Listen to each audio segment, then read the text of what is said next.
ก็เข้าสู่พิธีการประชุมเพลิง อันนี้บอกคร่าวๆไว้ก่อนนะครับคุณผู้ฟัง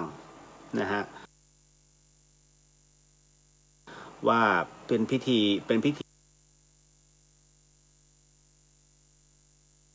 ทางสงฆ์นะฮะอันนี้จัดที่กรุงเทพนะฮะที่วัดมกุฎกษัตริยาเลย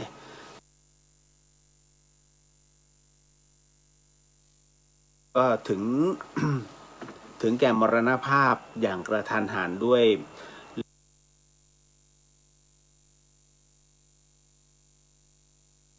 เรียกว่าโรคหลอดเลือดหัวใจตีบเกิดขึ้นได้กับทุกคนและทุกวัยนะฮะอย่าได้ประมาทเพียงแต่ว่าของพระอาจารย์ท่านเนี่ยหลายๆปัจจัยอันเนื่องมาจากว่าท่านเป็นพระนักเทศน์แล้วท่านมองส่วนรวมมากกว่าส่วนตัวหลวงพี่ท่านเนี่ย เอาเป็นว่าผมอุปถากท่านหลวงพี่จะไม่ค่อยถึงตัวเองคือมีปากมีเสียงกันบ่อยมากผมจะพูดถึงในเรื่องของสุขภาพแต่ท่านก็บอกว่าท่านยังมีภารกิจอยู่ยกเว้นว่าหลังจากที่ท่านกลับจากเทศปุ๊บเนี่ยผมก็จะนำช่วงเวลานั้นที่ไปรับท่านน่ะหาหมอ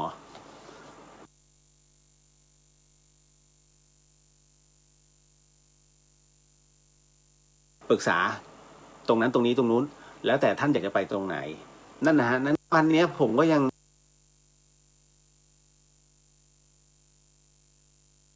ไม่ได้ไปไหนนะครับท่านก็ยังอยู่เวลาเปิดเทป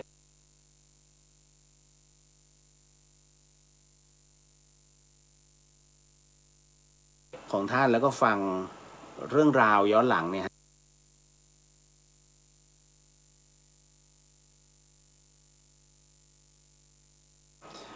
มันก็เป็นอะไรที่บุกกับท่านเนี่ย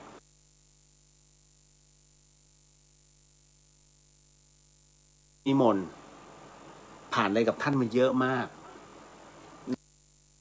นะฮะถ้าไม่ให้เป็นวจีกรรม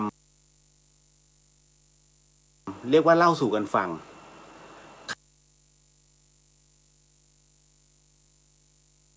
ขนาดถูกไล่ออกจากบ้านเนี่ยยังเคยฮะพระก็มี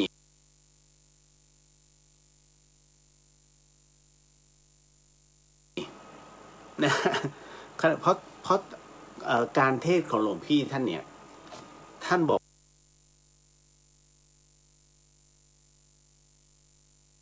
กว่าต้องเทศให้แรง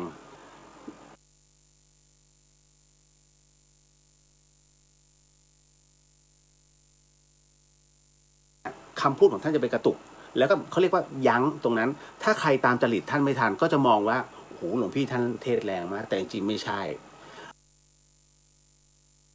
บางคนน่ะไม่เคยเข้าใจหลวงพี่นะฮะแต่เราก็ต้องอธิบายบางคนก็บอกว่าคือบางคนคิดลบไปแล้วไงแล้วก็หันกลับมาบอกว่า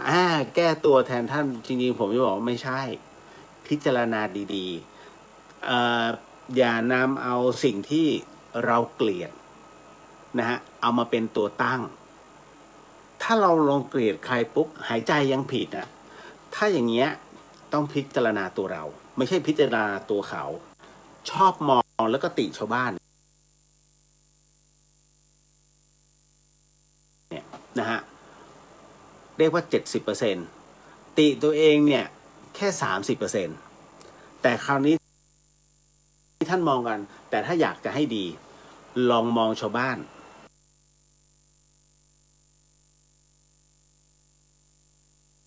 นะฮะติชาวบ้านเอาสัก10%แล้ว Data ย่อมเข้าข้างตัวเราเสมอเวลามองตัวเองหลวงพ่อชาบอกว่านะฮะเวลามองคนอื่นให้เวลามองคนอื่นให้บวก10เวลาเวลามองคนอื่น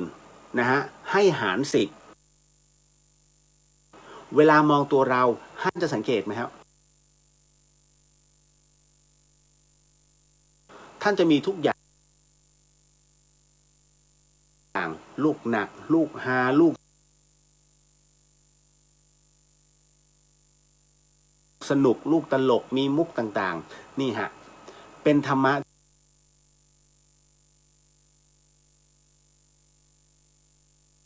พระอาจารย์ภัสกรนั้นเนี่ยเป็นพระที่ต้องบอกว่าเป็นอีกรูปหนึ่งที่ติดดินมากแดงนะฮะ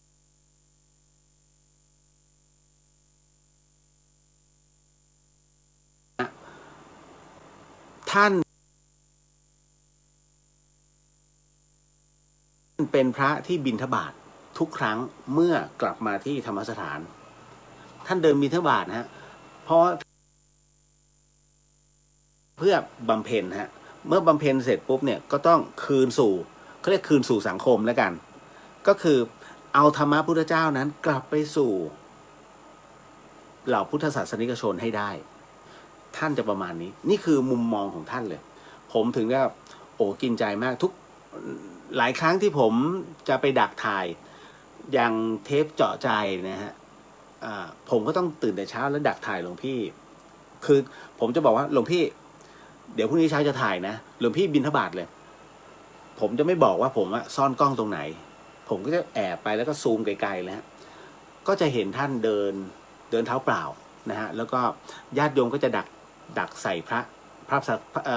ถ้าคนไหนรู้ก็จะดักพระพัฒใส่พระภัสกรหมดเลยนะพระภัสกรเสร็จปุ๊บก็2 บาทปุ๊บหลวงพี่ก็จะกลับนะฮะเพราะว่าพระอาจารย์ภัสกรจะถือพระวินัยเป็นหลักพอ2 บาทปุ๊บจะกลับโยมไม่ให้กลับนิมนต์ถึงตรงนั้นผมต้องแสดงตัว แสดงตัวนี่ไม่ใช่ว่าขอหลวงพี่กลับนะไม่ใช่อ่ะหลวงพี่ครับเดี๋ยวหาถุงมาฮะท่านก็ต้องเทของในบาตรลงซึ่งถามว่าผิดไหมผิดห้ามจริงๆเป็นข้อสงฆ์เลยฮะว่าจะถ่ายของออกจากบาตรเนี่ย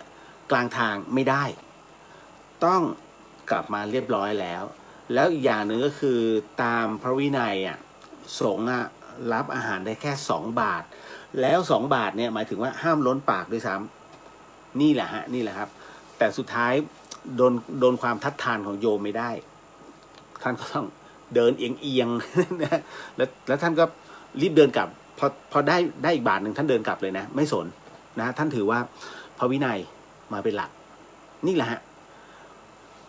ผมกำลังพูดถึงเบื้องหลังของท่าน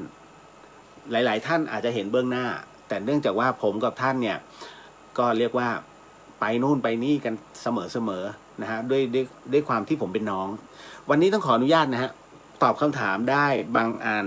แล้วก็จะขอเล่าเรื่องของหลวงพี่ภัสกรนะฮะซึ่งต้องบอกว่าหลังจากนี้ไปเนี่ยอีก2 วันนะฮะ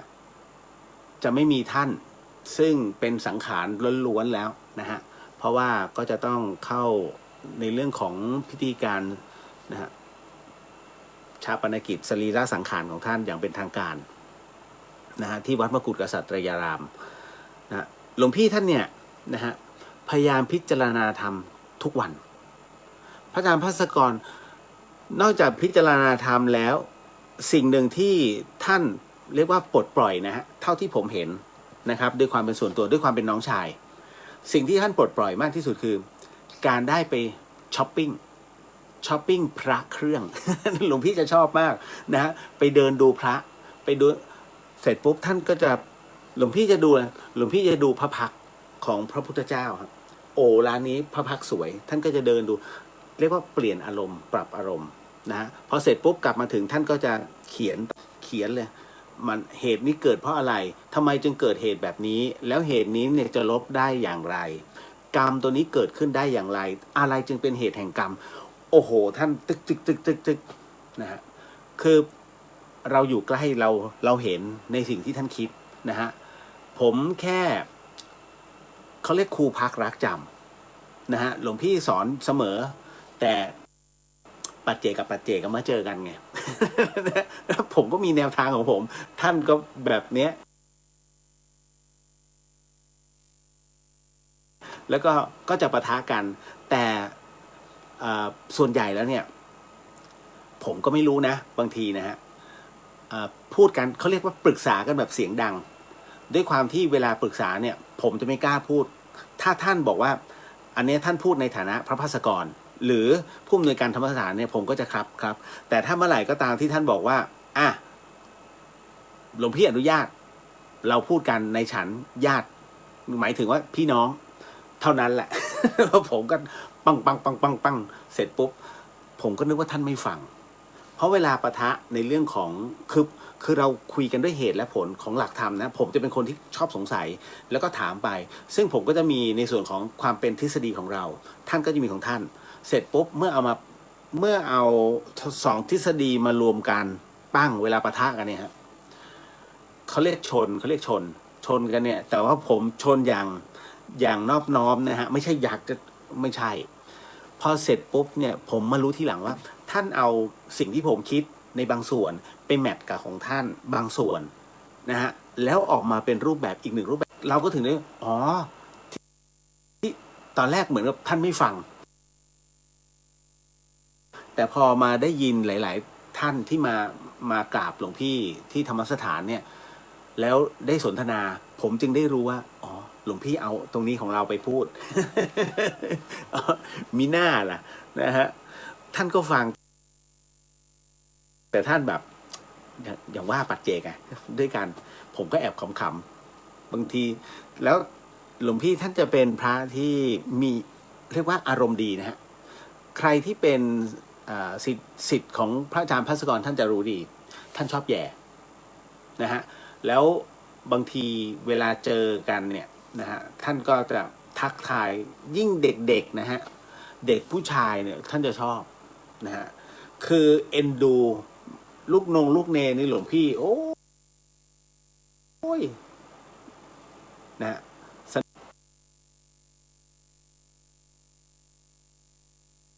สมัยก่อนท่านจึงรู้ว่าความต้องการของน้องเนนประมาณไหนท่านก็จะเอ็นดูทุกอย่างนะฮะท่านก็จะบอกรูปนี้ตั้งใจเรียนนะถ้าตั้งใจเรียนเดี๋ยวหลวงพี่ส่งเรียนต่อประมาณนี้ฮะนะฮะ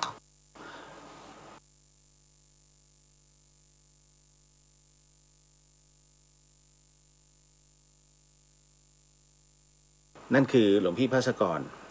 สิ่งหนึ่งซึ่งผีล้วนๆเลย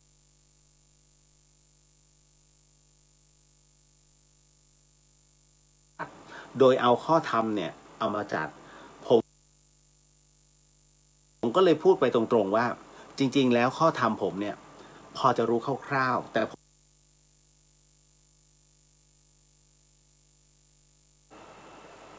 พอฟังตรงนี้แล้วเนี่ยถ้าหลายๆคนได้พิจารณาตามนะที่ผมพูดนั่นก็คือว่าผมกำลังอยากให้หลายๆท่านเนี่ยมาเจอพระอาจารย์ภัสกรเพื่อพระอาจารย์ภัสกรนั้นจะเน้นเรื่องราวตรงนี้ในเรื่องของกรรมต่างๆนะฮะให้หลายๆคนนั้นได้รับฟังได้รับรู้คุณผู้ฟังหลายๆคนทุกข์อยู่ฮะตอนนี้ย่องเบาอะไรที่มันผิดศีลถูกไหมมันเป็นเรื่องของกรรมวาระแห่งกรรมที่มาบีบนะฮะทำไมผมถึงกล้าพูดเรื่องนี้เพราะหลวงพี่ภัสกรนั้นเป็นผู้ที่พิจารณานะฮะนำเอาทุกสิ่งทุกอย่างเรียกว่าธรรมะของพุทธองค์นั้นเอามาพิเคราะห์ออกมาเป็นหนังสือนั้นชื่อว่าหลวงพี่ภัสกรนั้นนะฮะทุกครั้งในการพิจารณาธรรมท่านจะบอกเลยว่าถ้าใครอยากจะรู้เรื่องหรือว่าอยากจะคุยหลวงพี่ก่อนกับหลวงพี่ก่อนทำ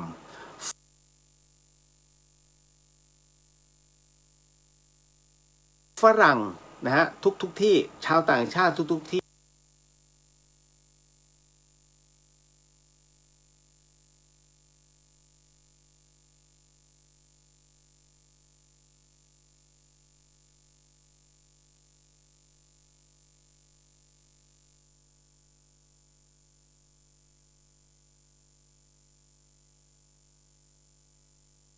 ตายปุ๊บเกิดใหม่เราก็ยังท่องเที่ยวอยู่เพราะเรายังไม่รู้วิธีการตัดรอนของตัวกรรมนั่นเองนั่นคืออันนี้ที่ชาวต่างชาติชอบมากนะฮะแล้วเขาก็เอาไปอ่านนะครับคราวนี้ผมก็คงจะมาย่อเรื่องราวตรงนี้เพราะว่าหนังสือนี้จะมีแจกในงานของพระอาจารย์ภัสกรในวันที่19นะฮะเป็นปึกอยู่แล้วนะฮะเป็นหนังสือผลบุญคือกำลังชีวิตหนังสือเล่มนี้บอกอะไรคีย์เรื่องนี้หนังสือเล่มนี้ฮะที่ชอบมากแล้วหลายๆคนมักจะมาถามพระอาจารย์ภัสกรเสมอว่ามันเป็นเรื่องของกรรมฮะหลายคนเป็นโรคต่างๆนานาณตอนนี้มันเป็นเพราะอะไรหลายคนนะฮะมีความรักนะฮะโดยที่มาแบบไม่รู้ตัวณตอนนี้เป็นเพราะอะไรแล้วหลายคน